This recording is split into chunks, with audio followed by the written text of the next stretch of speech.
I'm Noel Latif, president of FPA, and I'm delighted that we have an outstanding panel this evening to discuss the one-year anniversary of the Russian invasion of Ukraine. We're fortunate to have with us the Honorable Adrian Kubicki, Consul General of the Republic of Poland here in New York City, Simon Shuster of Time Magazine, who is the author of the cover story, the Person of the Year story on President Zelensky, and who is working on the definitive wartime biography of President Zelensky. Yeah. And with us live from Ukraine via Zoom is Francesco Semprini of La Stampa. I'm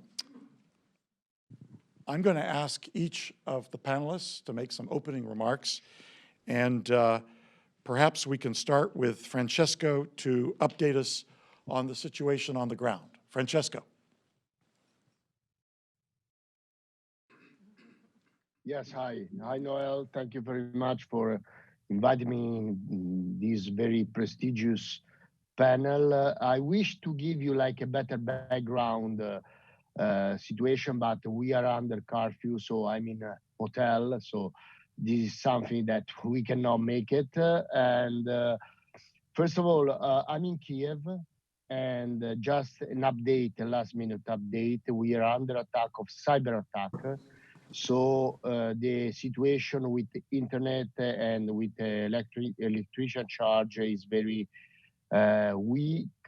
And that's why we think that something is going on, probably in the night or tomorrow, probably something is going on. Probably we will under an attack, as you know, many people say that was the answer that Vladimir Putin said with the mission of Joe Biden did like 2 days ago here. What the situation here? We had a very busy days in the last 3 days. We had the mission of U.S. President Joe Biden, and then we had the mission of Italian Premier Giorgia Meloni. And this is something very important from a political point of view, because Joe Biden sent 3 important messages. The first one is that United States is the leading country of the coalition that support Ukraine, and it will be a coalition that will support Ukraine forever, basically.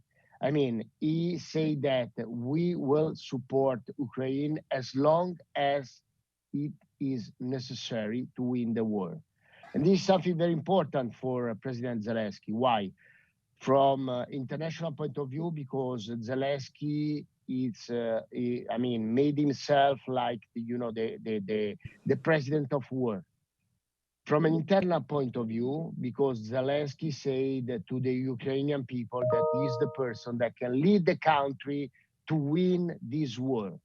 And second and third point is a red line that President Biden drew against President Putin. He said, I'm here. If you want to hit this city, this capital city, if you want to hit this country, you're going to hit basically the Western countries, you're going to hit the United States. And this is very important from a political point of view, because nevertheless, Ukrainian is supported by a very extensive coalition, 50 countries, from Atlantic to the Pacific Ocean. So never like this, in this time, Ukraine has been supported by this very huge coalition of country, of leader. And the point is that everybody says that we can support Ukraine from a military point of view. And this is very important. Why? And I'm going back to my experience in the latest day in Donbass. I has been in Donbass. I was in Bakhmut. Bakhmut is the center point of this war. Bakhmut is not a very important city. I mean, it's not like a huge city. It's not like Kiev. It's not like Dnipro. It's not like Odessa. But Bakhmut has been the symbol of this war. So if if the Russians try to push in Bakhmut, Ukrainians say that they will have to make count with the Ukrainian resilience, with the Ukrainian resistance.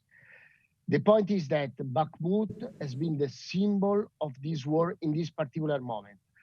I mean, I've been covering Ukraine from the beginning of the war. I arrived in Kiev on March, the beginning of March 2022, and Kiev was under siege. Was under siege. That means there was under attack of Russian troops. I remember clearly that every single night I was here, there was alarm about, bombing, about missiles, about everything. I remember because I went in Bucha, I went in Irpin, I went in Ostomel. I remember the Russian troops trying to push Kiev, try to get Kiev. And that is, I think, one of the underestimation that Putin made. Putin try to, send this attack on Ukraine because he was sure to get Ukraine in 3 days, 4 days, 5 days, a week, 2 weeks. And that was the most important mistake that he made. Why? First of all, President Volodymyr Zelensky. Vladimir Putin was sure that Zelensky left the country in a while. And this was the big mistake. President Zelensky stay here. He wear like the camouflage wearing. He became the president of the war. He started to get a consensus all around the world, and he created a coalition of Western countries that support him, not only from a political point of view, but from a military point of view. And this is the biggest mistake that Putin made. I remember the days in March 2022 that Kiev was under attack, but I remember the courageous military, Ukrainian military that responds to this attack in a very brave manner.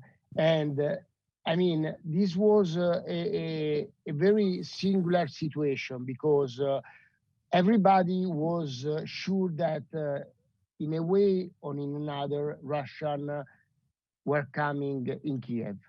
And I remember where the time that everybody says, wow, okay, the military, the Ukrainian position is trying to defend this country, and they made it. And they made it. This is something that it remain in the history of Ukraine. Then Putin changed his strategy. He dropped the siege on Kiev, and he went on the Donbass on the south, and he changed strategy. This war is a particular war because it's a war that make together like a traditional point of war, like First World War, like the trench war. But it's also a war that it's a very futuristic war, the info war, the cyber war, the drone war. So it's a very complicated war. But what can I say? What I saw on the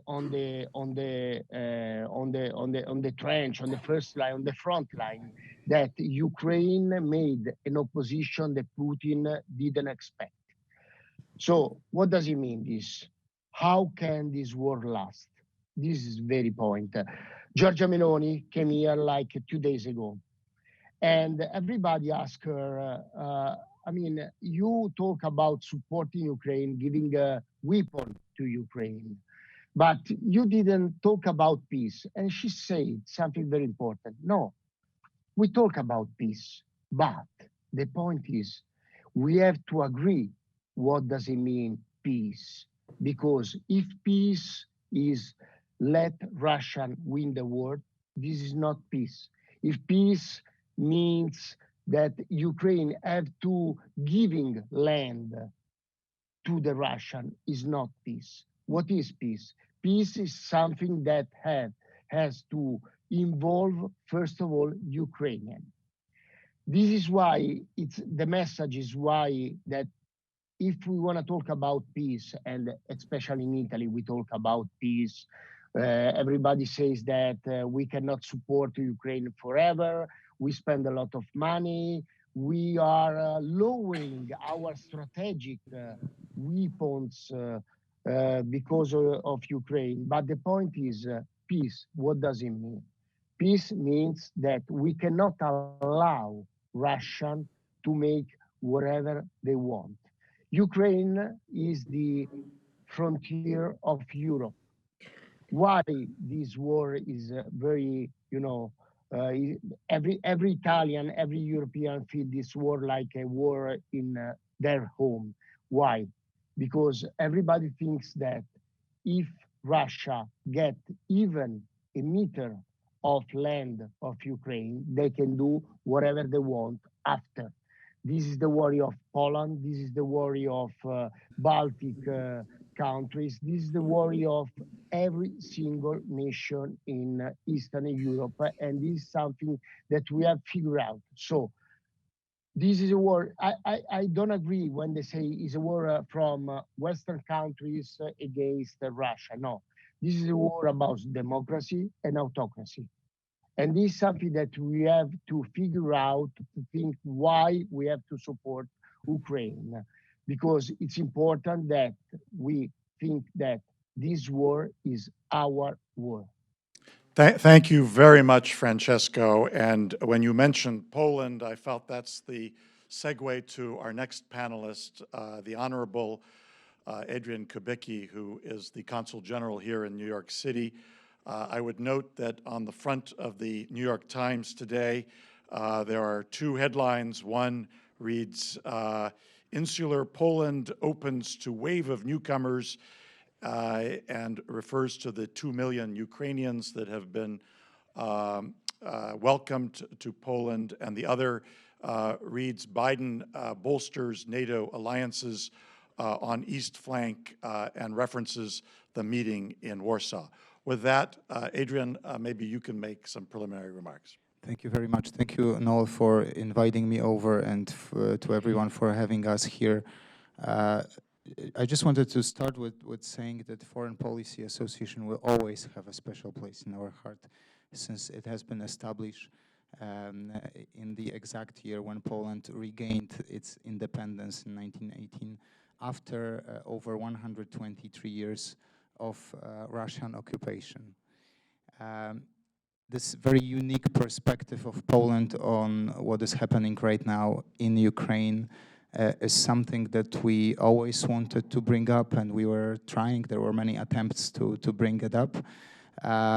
Unfortunately, it hasn't been listened very much until the invasion of Ukraine. But this perspective is exactly that. Poland, for the recent 300 years of Poland history, our country, 250 of those 300 years, Poland spent under Russian occupation in different forms. So we know that, as much as it might sound a little bit controversial, to us this war hasn't started on February 24th last year. But this is a continued process, Russian process, this attempt of recreating, reinstating the Russian Empire, something, putting into the action and realization these imperial plans of Russia is something that hasn't started a year ago. In 2009 in Georgia, when when Russia attempted the invasion of Georgia. Polish late President Lech Kaczynski was standing in the capital city, in the city center of Tbilisi, speaking to Georgian nation. And he precisely said that it's starting with Georgia, but Ukraine comes up next, and then Baltic countries, and perhaps even Poland. And I think that even seeing Russia struggling, being unable to complete their original plan of taking over Ukraine within a couple of weeks of this invasion, the ultimate goal of Russia remains the same. And I think if the question is why Poland so quickly, promptly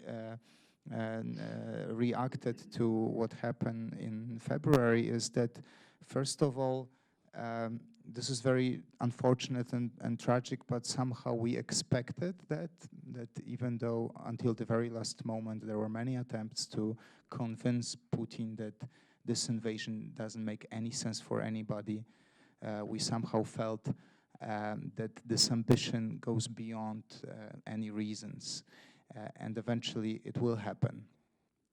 We had also this perspective on 2014 when Poland stand firmly against the annexation of Crimea, but unfortunately somehow we must say that the Western community, the free world as all of us, to some extent gave Russia some sort of approval to make this step forward without consequences, and that probably encouraged Putin to make another step.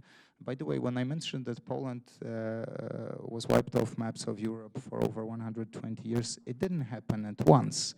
It cost them 3 attempts, actually, taking piece by piece some of the Polish territories to eventually take over the entire country for over a century. And I think this modus operandi, if you will, has not changed, unfortunately, over time. To the invasion itself, obviously, everyone saw the footage, millions of people lined up towards the border of Poland, and a huge refugee crisis, which turned to be something that I think the global community can benefit from. I think Polish people, without bragging about it, but just to the specific of it, I think that how Polish people and Poland handled that refugee crisis is a new blueprint for perhaps handling refugee crises somewhere else in the world, because our principle was not to lock those people in the refugee camps, but on contrary, give them a chance to go on, move on with their lives in Poland for whatever time they need to do so. So giving them access to healthcare, granting them something which is equivalent to social security number, giving them opportunity to legally starting working, but because most of these people were women and children, we also wanted to make sure that children can go to schools. So we accepted over 400,000 children to Polish school systems, at the same time giving them chance for as long as it was possible, and as much as it is possible, giving them also access over internet with the Ukrainian education system. So it has been a different approach, so to speak, and it worked out very well. Over 9 million people crossed border with Poland, which is a huge amount of people given the 38 million population of Poland. But Ukrainians, there's something interesting about Ukrainians. They never wanted to stay, or they never wanted to use that war as an opportunity to migrate for economic reasons, for social reasons. They didn't think of improving their lives. They came to Poland, but the vast majority of those people knew that they will go back as soon as they feel safe to go back home. And what is particularly interesting, in reality, 7 million of those people went back to Ukraine, since the situation currently is relatively stable. Some of those people obviously travel back and forth, so the net result is roughly 2 million Ukrainians still living in Poland.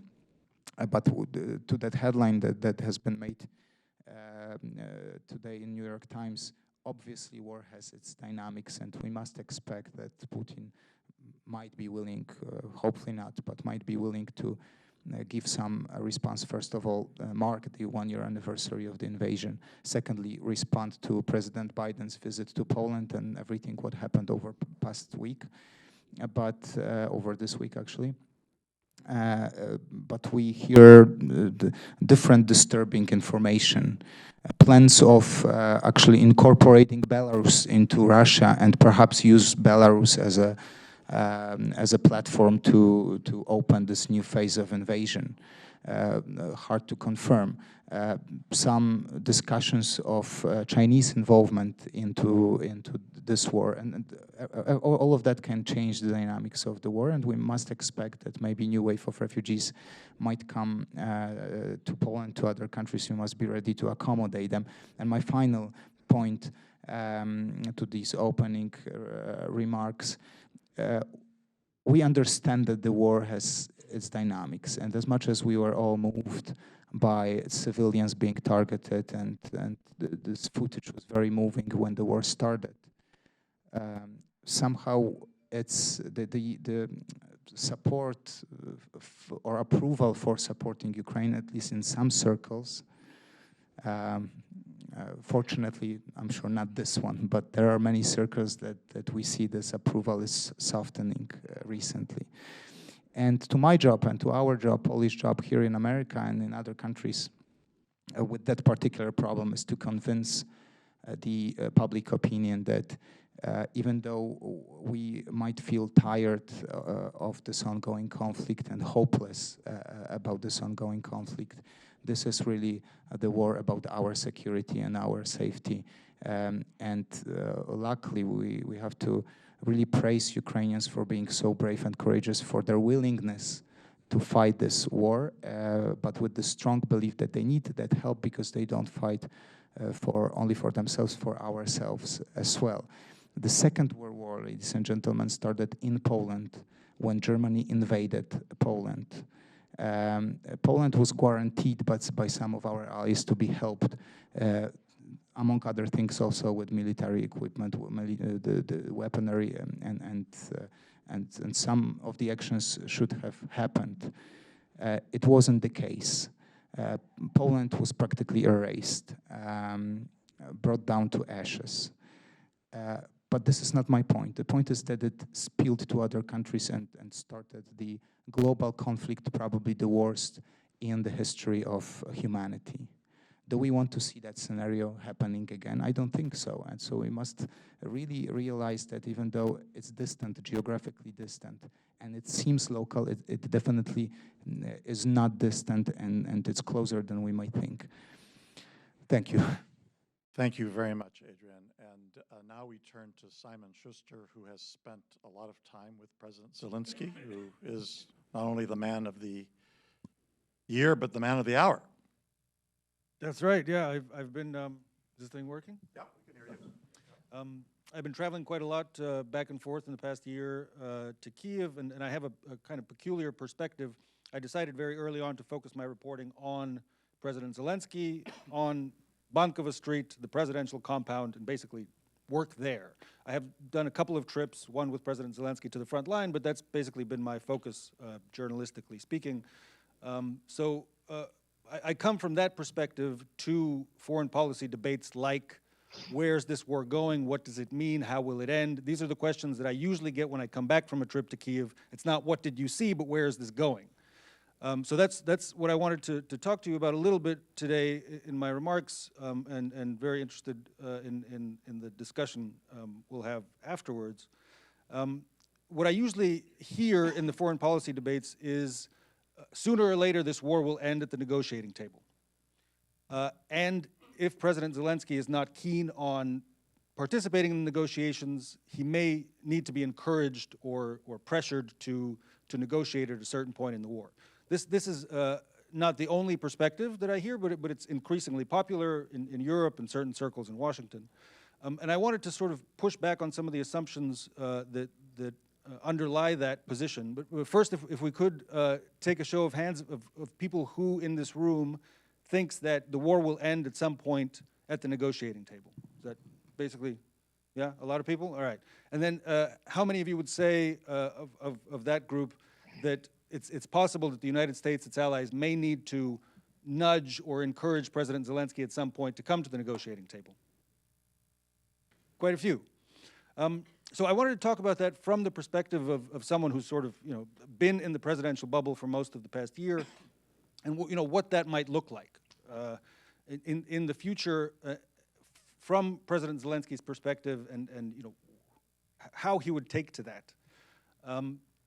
A couple things I've learned about him very, very briefly in the past year in working on a biography of him that's going to be published soon, I hope.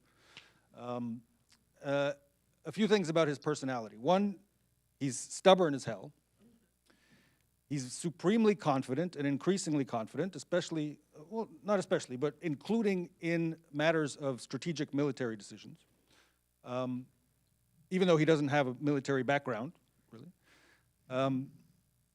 And he's emotional or hot-headed, you could say, in the way, as opposed to analytical in the way he makes decisions.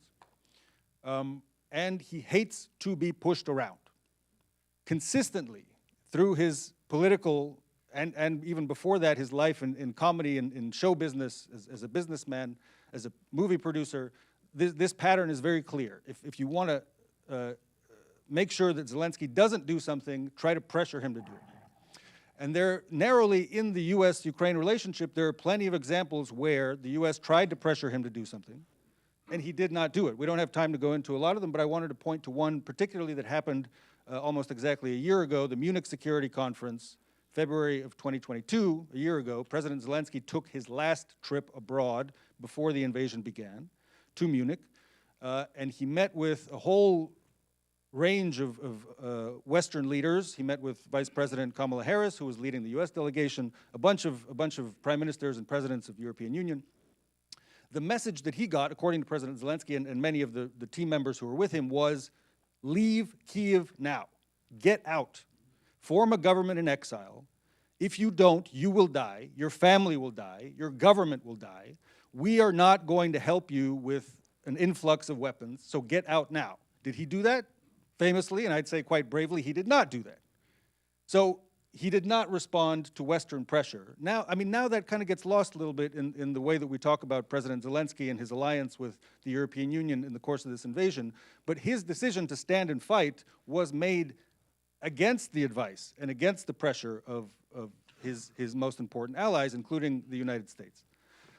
So looking ahead to negotiations, I would argue, if the United States and some European allies decide at some point in the future, it sounds like that's not happening now, but at some point in the future, look, Volodymyr, it's time to come to the table, I don't think he will react well to that.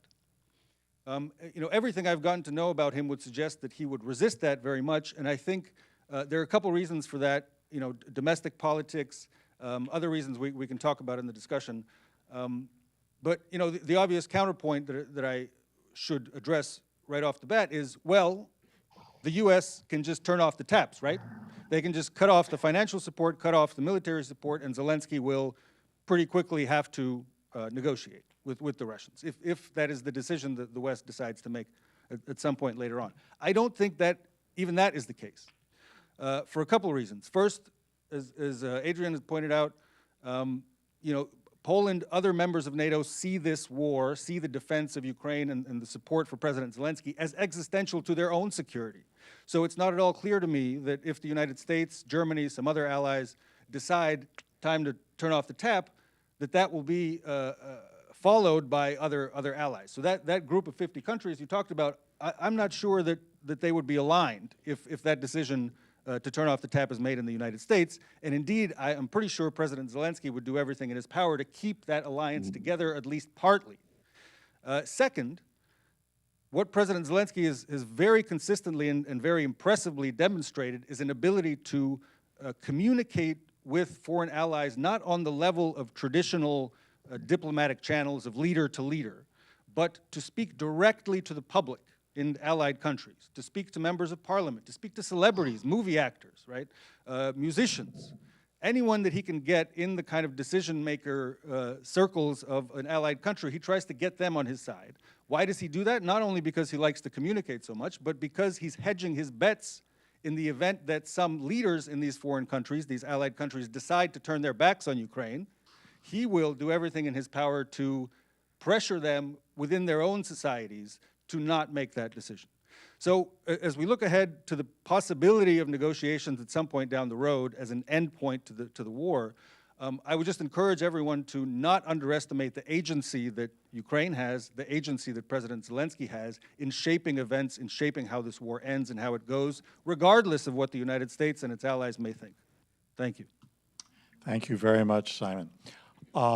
Let's go back to Francesco. Francesco, 1 year later, what policy recommendations would you make that the West should be doing differently in assisting Ukraine? My question is why Western countries, why Western, sponsor of Ukraine didn't give everything immediately. And this is something that I asked to Irina Vereshchuka, who is the vice premier. I asked her why, in your opinion, Western countries didn't give you everything immediately, because probably the war could have like a different situation respect now. And she said because we are still living the long wave up to 2014. So probably there is a fear about Western country to give everything now because they fear about Vladimir Putin. I mean, Vladimir Putin show his real face on February 24th. So I don't understand why we have every time to negotiate to have new weapons. We want Ukraine win the war or not. So we have to give Ukraine the weapons that needs to win the war. Otherwise, we don't want Ukraine win the war. We want that Ukraine, keep going this war for as long as convenience to somebody. That's the question that we have to make. I was in Bakhmut. In Donbass. Donbass is, the most important front line, war front line in this situation. And I was in trenches with the soldiers, and they said, why we don't have HIMARS? Why we don't have Leopard? Why we don't have Abrams? Why we still lacking of this support? And this is something that I wasn't able to answer. And this is something that I want to ask to Joe Biden rather than Brussels. Why we don't give all these weapons now? Why every time we have to negotiate? We want to win this war. I mean, when I say we want to win, I made myself like Ukrainian, but why we want Ukraine win the war with this war? Why we don't give these weapons immediately now? It's something very strange. We want to keep this war longer, or we want to win this war. This is something that it's a question that not only the soldiers in the trenches on the front line ask, but even people in Kiev, even people in Dnipro, even people in Kramatorsk ask, why you Western countries don't give us all the weapons that we need to defeat Vladimir Putin now? Why Volodymyr Zelensky has to go every time to negotiate new weapons? Why he has to negotiate for jet rather than any kind of weapon? This is something that the Ukrainian people ask. I'm talking about, I have the privilege to see this war from here, from Ukraine. So I wanna ask to the people that is in White House rather than in Brussels, rather than in Italy, in Berlin.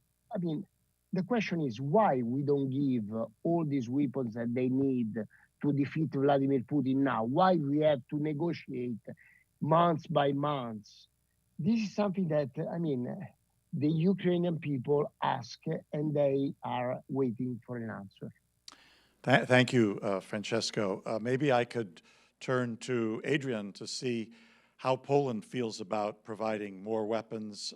And another question, you know, we'll be meeting tomorrow morning with Spain's foreign minister, and Spain will have the presidency of the EU in the next couple of months. What would you like to see from the EU in terms of support for Poland in this crisis? So to the first topic of the weaponry provided to Ukraine, I think it's needless to say that Poland is one of the forefront countries in terms of actually opening the supplies and different means to Ukraine. We supported providing Ukraine with the post-Soviet equipment that we had in our fleets and in our military. Overpassing here, Poland gave to Ukraine over 260 post-Soviet tanks. We had this early discussion about providing Ukraine with the fighter jets, MiG, produce also post-Soviet production. And eventually this recent discussion when Poland was really trying to convince other countries, some of our neighbors and allies from NATO, why they should actually agree to sending Ukraine modern tanks, Leopards and other tanks, is crucial for Ukrainians. So I think that we have the best understanding what Ukrainians need. We also have a large amount of trust. We were speaking of some of the visits delegations that came to that were coming to Kiev over this passing year, and maybe it's worth to point that Polish Prime Minister was the first foreign leader who came to pay visits to President Zelensky in Kiev in the moment when it was relatively less comfortable that we may say it is today.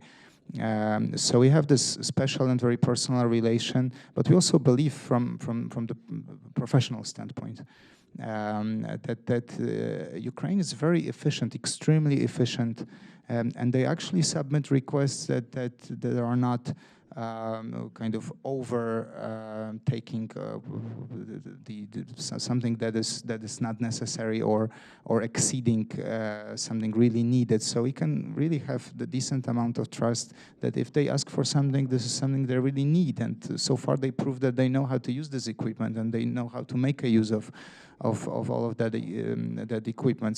So Poland is very vocal to support Ukraine by all means. With that being said, there is another perspective, the NATO perspective. Poland is a proud, full member, very committed member of NATO. And I think that, first of all, to the words of Francesco, I think that's, well, obviously Ukrainian perspective is that everything could happen faster and more, and obviously there is room to improve. But I think it's unprecedented, the amount and the quality of help that NATO has decided to provide to the conflict where NATO is not directly involved. And I think that given some of the mistakes that we might have made in the past regarding Russia and maybe somewhere else in the world, we learned the lesson. And I think that one of the qualities that are very specific to NATO right now in that conflict is that we remain united. We have a joint assessment, we exchange intelligence, and we take decisions, perhaps even from Polish perspective, we could have taken some of the decisions more promptly, but I think that the qualities that they are taking accurately. And I think that ultimately, it's also a very important message sent out to Russia that NATO is actually a well-oiled machine, very working together within the alliance is something that must be one of the biggest concerns of Putin, and this is a great quality. Quality of that. The second part of the question? On the EU, what would you like to see the EU do vis-a-vis Poland? So I think that there are the same field, the military help that is more decided on the NATO level.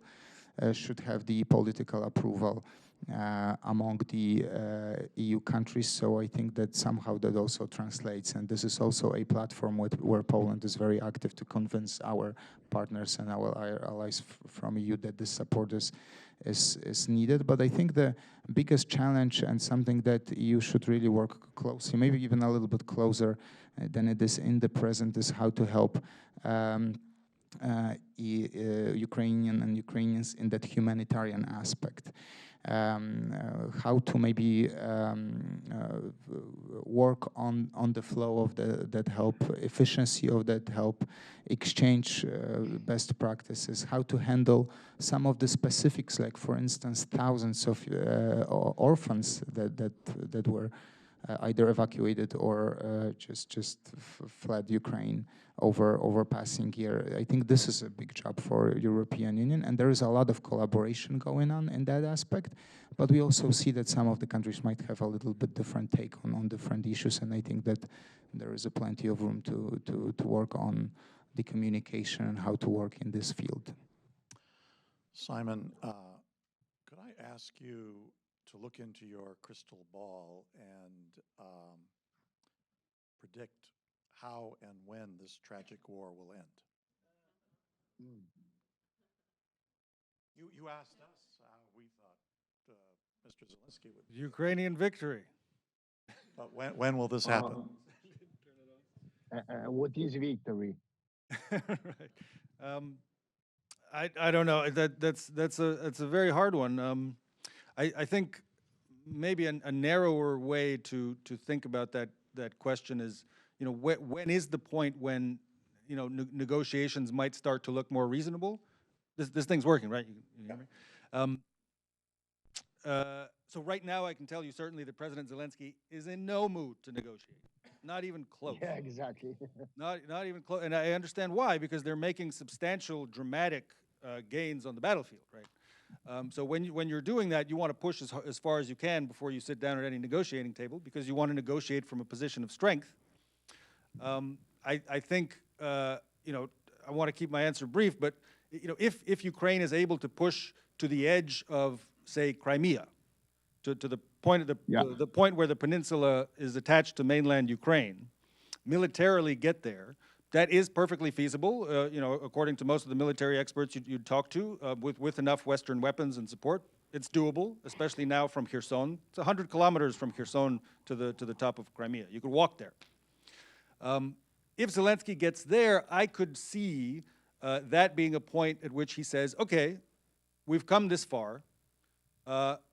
You want to talk? You want to talk? Let's talk. Serious conversation without all this bullshit. Excuse me, about denazification and demilitarization and all of that. You want to talk? Let's talk. If you don't want to talk, we can keep pushing, because at that point he will have demonstrated that he can, if he wants a push to Crimea. Just one more point why I think that is a kind of Rubicon that he would think about crossing more carefully. Crimea has been under Russian occupation for 9 years now, roughly. So he thinks very hard. The military generals in his circle think about it in military terms. Can we take it? Can we push the military out? Generally, they say, yes, we can. That's possible. Zelensky thinks about it in a further dimension as a politician and as a communicator. How will he communicate with the 2 million residents of that peninsula who have been, as he puts it, often in the Russian information space for 9 years, brainwashed by Russian propaganda? How do you convince those people that Ukraine is there to help them, it's their home, it's part of their identity? That's a question that's very difficult for him to answer. In talking to him, you know, we've talked about that a lot. He doesn't have a good answer to that. What do you do with those people? What do you do for those people? So that's one of the reasons why I think that would be a point where, you know, it would be natural, perhaps, for President Zelensky to take a pause and say, okay, you know, are you ready to talk? Let's talk. Great. Well, let's open it to the audience. We've got a great turnout here and a lot of hands going up. I would just ask that anyone please wait for the microphone so that the Zoom audience can hear you. And for the Zoom audience, the Q&A section if you want to ask any questions. Good, good. So why don't we start with the gentleman with the green necktie? Thank you very much. Victor Rudd, I chair the Foreign Affairs Committee of the Ukrainian American Bar Association. I'd like to touch upon this issue of negotiations. And it's amazing how seductive that is without, I think, a lot of thought being given to it. And the point is this: whatever agreement anybody reaches, it has to be enforced. How do you enforce it? There isn't a single subject matter in any contemplated agreements or negotiations that hasn't already been agreed to in easily a dozen multilateral or bilateral agreements. Each of them has been shattered with the invasion. So how do you enforce it? And secondly, the question becomes, how do you establish and maintain your deterrence for the United States especially, a global deterrence credibility vis-a-vis China, North Korea, and Iran, when you're talking about a country that was stripped of its nuclear arsenal, Ukraine, was virtually stripped of its conventional weaponry, both at the insistence of the United States. Without Ukraine's independence, the Soviet Union would not have dissolved. We could not have proclaimed winning the Cold War. What's the value proposition of that on the one hand, and on the other hand, basically then coughing it up, giving it up to whatever extent in some sort of negotiated so-called settlement? That settlement is not going to last. Negotiations, we should know, and agreements with Russia have always been with one of three results. Either the compromise and destruction of what the goal of that agreement is, delaying it, or serving as an avenue for the acquisition of something that is totally antithetical. So I'm not going to monopolize the time, but it is a seductive approach consistent with the mercantile commercial DNA that we have, but there's a court system to enforce agreements, right? You don't have that in this context. So I would suggest that there be some focus on those kind of issues, because I'm not seeing it. Yes, you're correct, Simon. I hear it and I see it among the think tanks, governments, and everything else. It is very, very short-lived, and I'm afraid we're not paying attention to the ripple effect globally. Iran, you don't want Iran to have nuclear weapons? You can kiss that one goodbye. You know why, right? So let's, I think we should be a little bit cautious about it and parse it out with a little bit more detail. Thank you very much. Thank you. Simon, do you want to add anything to that? Yeah, I would just add something I heard. I was lucky enough to interview General Valery Zaluzhny, who's the chief of the armed forces of Ukraine, and we talked about some of this kind of, how do you trust Putin enough to negotiate with him? How do you even, what kind of agreement can you have with a maniac like that? You know, and one thing I remember he said that sticks with me is any kind of peace deal or armistice we come to, it will just be a breather, an opportunity for us to rearm and prepare for the next phase of the war. It's a very, yeah, it's a very grim and I think pessimistic outlook, but that's the one he shared with me, and I think there's some merit to that. Let's take a question from this side of the room. Yes, sir.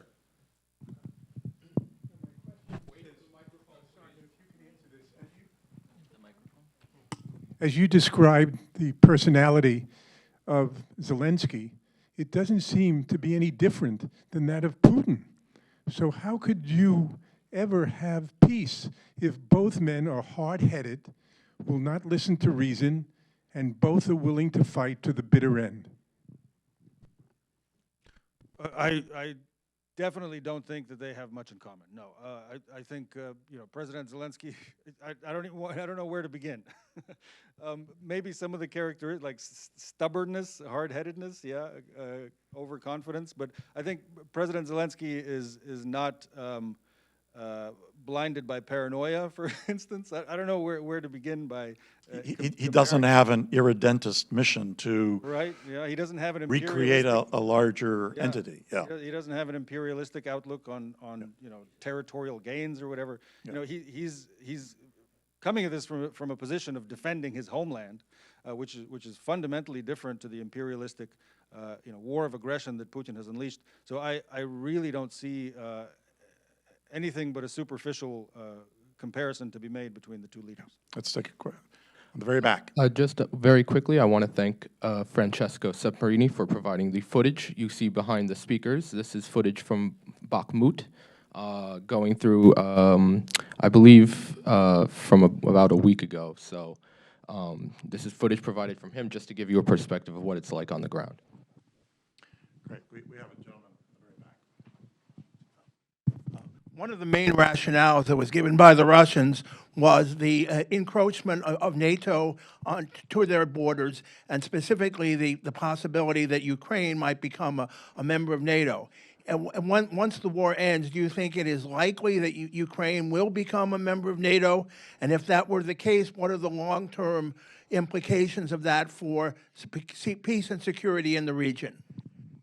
Adrian, you want to take that? Sure, I think it's absolutely possible, and I think Ukraine already decided that they want to join the Western structure. If Poland wouldn't have gone through pretty much the same path after the communism ended, I would be probably more skeptical. I wouldn't be probably here, but I think it's absolutely possible for Ukraine, and I think that it's in everyone's best interest actually to help Ukraine. Obviously, that would require that the process will be maybe not very short. It will require a lot of effort in Ukraine and by other countries, but this is absolutely something that we will all support. I think it's in everyone's best interest to have Ukraine as a member country of NATO for the global stability and security. And I think the question of how you kind of adjust everything else to this idea is that we still don't really know how Russia will look after this war.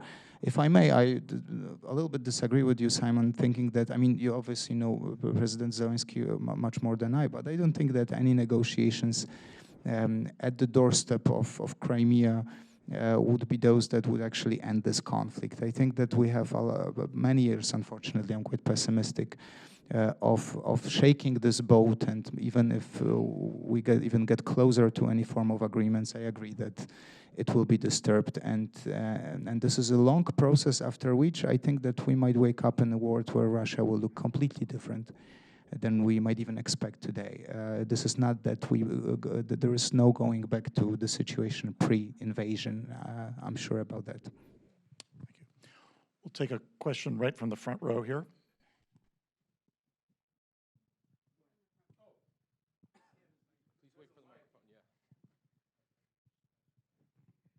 So, assuming that, unlike game theorists, that Putin is irrational, if he decides to invade Poland or use nuclear power, and if NATO and the United States are involved in that war, do you think that would motivate China to invade Taiwan, North Korea to bomb either Japan or North Korea, ISIS to come back because of a weakened American military power?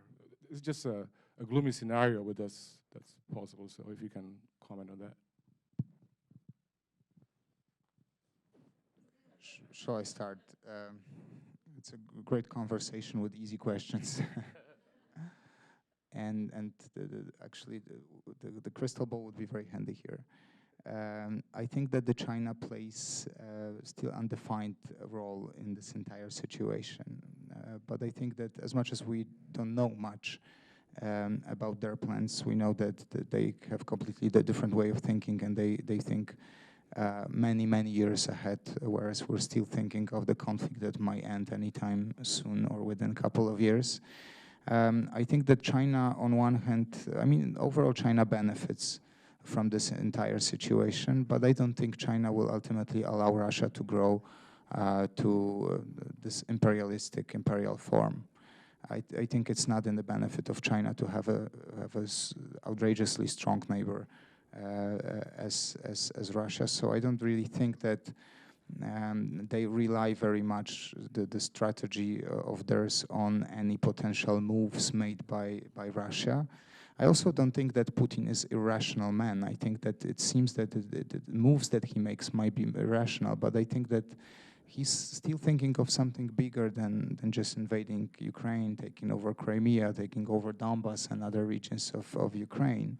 He definitely wants to go forward. Some of the documents were revealed about the plans of incorporating Belarus into Russia by 2030, and obviously there has to be assessed the accuracy of those documents. But I think that this is his plan. So whether China attempts finally attacking Taiwan and other moves are made, I don't think they're necessarily connected this much to the further moves of Russia. I would just add that, as has been pointed out earlier, the fact that the West did not respond in a very vigorous way to earlier acts of aggression by Putin clearly emboldened him. And I don't want to go into the whole episode, but I was invited on the eve of the invasion of the attack on Grozny to a dinner at the French ambassador's residence to the United Nations. And I was seated on one side of the ambassador, and on the other side was Mr. Lavrov, who was then the foreign minister, was then the ambassador to the UN.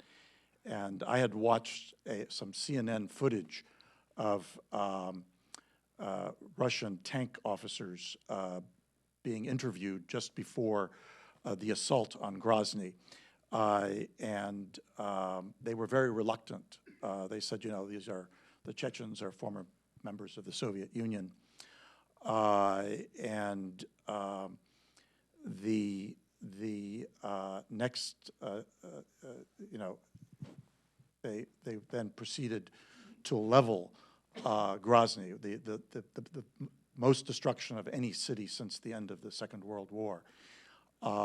So I was sitting there with Lavrov, and I asked in front of 40 people at this dinner a rhetorical question. I asked, have we not evolved since the Punic Wars when Rome leveled Carthage? And Lavrov looked down at his plate and he said, the Chechens have been bad and they will get what they deserve.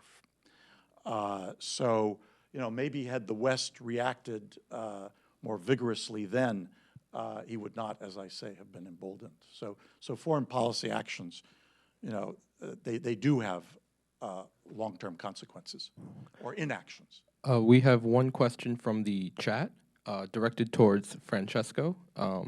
This is from Linda. Agree that we are too slow to provide for war needs. What would he, Francesco, suggest are the most important things needed now? And then let's not avoid the state of war by discussing negotiation when Putin will not negotiate in faith. So what do you think from your perspective, Francesco, is what the Ukrainians need most right now from the West? Ooh.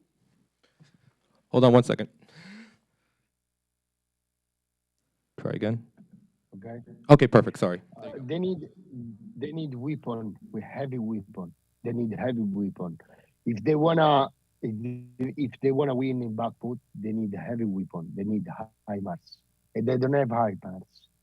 I've been talking with guys from Bakhmut, from Soledar, from Lugansk, from Kremina, all the very hot front line. I've been there for like a week, and they say we don't have heavy weapon. We cannot deal with this guy. Russian has heavy weapon. They don't have heavy weapon in that front line, and they live with the promise with having heavy weapon, but they need heavy weapon, and they need heavy weapon in a number that allow them to deal with this war. Donbass is a strategic point for Russia. I mean, Vladimir Putin is trying to get Bakhmut, Soledar. He took already Soledar, Bakhmut, Kremina, Lugansk, Lysychansk, all these cities that I've been. He has to get these cities because he has to show in Russia that he made something. The point is that the Ukrainian troops on that side, on that front, they don't have heavy weapon and they're still waiting. I spent 6 hours in a train with an Italian voluntary that has been fighting for 4 months in a trench. And he said, we don't have a background weapons. We fight like infantry, but we need armor vehicle. We need tank. We need missiles. We need something. But why? US spend a lot of money. Why Europe spend a lot of money to send these weapons and they don't arrive in this front? This is something that I want to ask to our leaders, to Joe Biden, to Giorgia Meloni, rather than to Brussels. Why? In that front, which is the strategic front, because Donbass is the strategic front. And believe me, if Putin is gonna get Bakhmut, is gonna be like a very important result for him. So they need like heavy weapon, but they need now, not like in 4 months, 6 months. Like they need now. What can I tell you? I mean, I've been there, and what can I tell you is this: they need now. Now that means in 2 weeks. They need heavy weapon. Well, on that note, we'd like to invite you, Francesco, to join us for the reception we're going to have here so that you could take questions from members of the audience. But sadly, you cannot join us, but we want to thank you very much for your intervention here. And we also want to thank... And we do have Adrian Kubicki and Simon Shuster, who hopefully will stay with us for the reception. So please join me in thanking them as well. Thank you.